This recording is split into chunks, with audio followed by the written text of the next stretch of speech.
Friends, welcome back to our part 2 on Trinity's organ of Pastor's Ponderings for this weekend. What we're going to do today is look at the console and remember some of the things we saw last week that were back in the organ chamber itself. A little history on Trinity's organ. Prior to the 1890s, we had a reed organ in this church, which is a far less substantial instrument than a pipe organ. But in the 1890s, there was an organ created here at Trinity. Actually, it was in the apse is where that sat. It sat there again through a 1924 restoration by the M.P. Moeller Company out of Hagerstown, Maryland. This is Opus 3850. It's given a number, and that tells us how far along in the design structures of Moeller's organs this organ was created. In the 1940s, the organ was taken from the apse, sitting there in the middle, like where the altar and the paschal candle are, and was established then in the chamber where we were last weekend, creating a slightly different approach to the organ, utilizing some of the things from back in the 1890s as well as in the 1920s to make an even grander instrument for us to accompany and to be a part of our worship and music life here at Trinity. In the 1980s, the older console was taken away. This console was created as a way to access those pipes and the different ranks that are back there. The organ, again, has an on-off switch. It sits on this side. That simply activates the blower supply to push the air into the bellows, and from there, then we're able to make music. This organ has 2 manuals and a pedal board that's down here.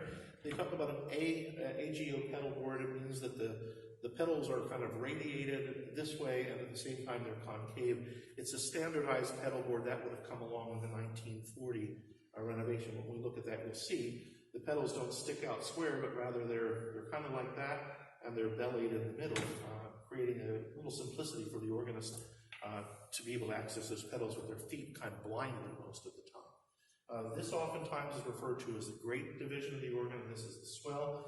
You'll see the ranks are up here.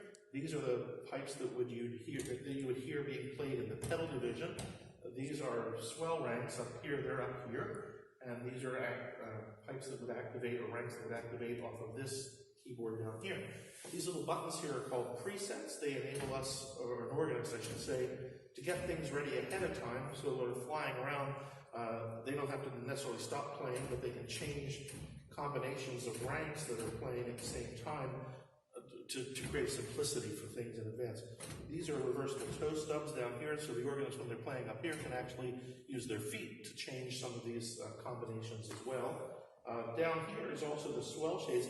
You remember last week, Pastor David, an excellent organist that he is, developed quite the skill at exercising the pipe or the swell shades, and showed us how we depress that and open those shutters so that more volume can come into the room out here into the nave from the chamber. This is called a crescendo pedal. Sometimes it's called a cheek pedal. It brings on ranks gradually so the organist doesn't have to fuss with being up here. Again, another reversible down here that enables things to play between manuals. And also then this is a sforzando. That's kind of an automatic all-on, all-at-once pedal. So if you have nothing open on the organ and you want something real fast and you want it big, you go like this. See, nothing's playing.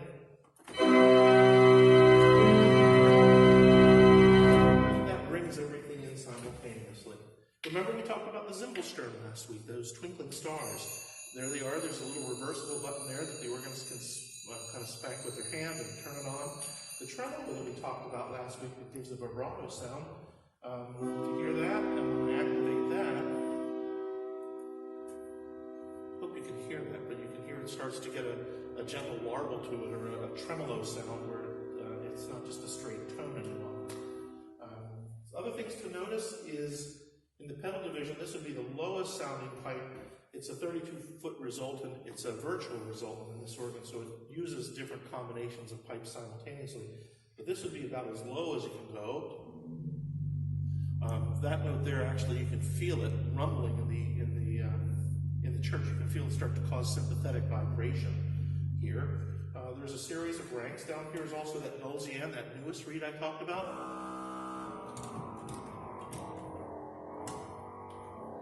So that can play down there. It can also play up here on on the swell shade, on the swell division. So some of the jumps down, they add an octave or two to make it pedal rank as well. Some of the flute pipes we heard last week would be the sounds like that. That would be the wooden pipe.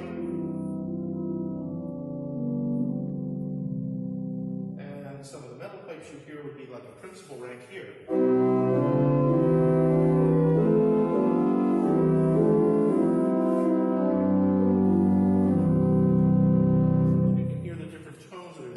I talked a little bit about that trumpet rank last week. That would be this rank. Listen to how bright this sounds.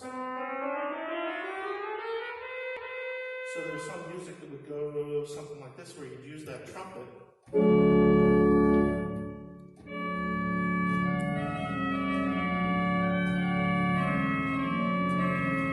That's that reed, and it's used to create the sound of a brass instrument.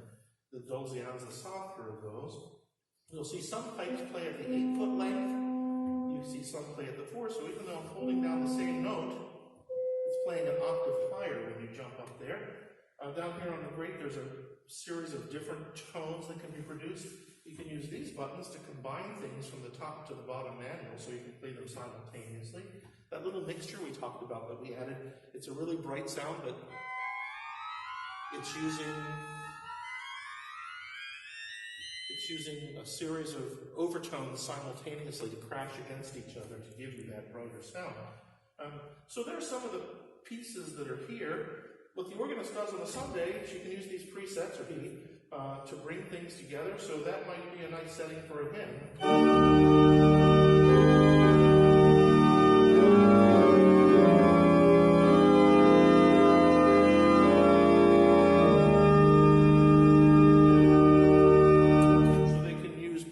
To kind of move a little quicker than needing to pull all these ranks simultaneously. They kind of have them set the way they want to go. It's a nice instrument. There's a lot of variety that can happen here, and it's quite a usable instrument. I think at Trinity here we can kind of be proud of this instrument and appreciate the gift of music that it helps create and instill in us. So that's the console. Sometime stand back a little bit, watch Susan or one of the organists use this instrument, see the way they play, and enjoy the music that it creates. That's our goal.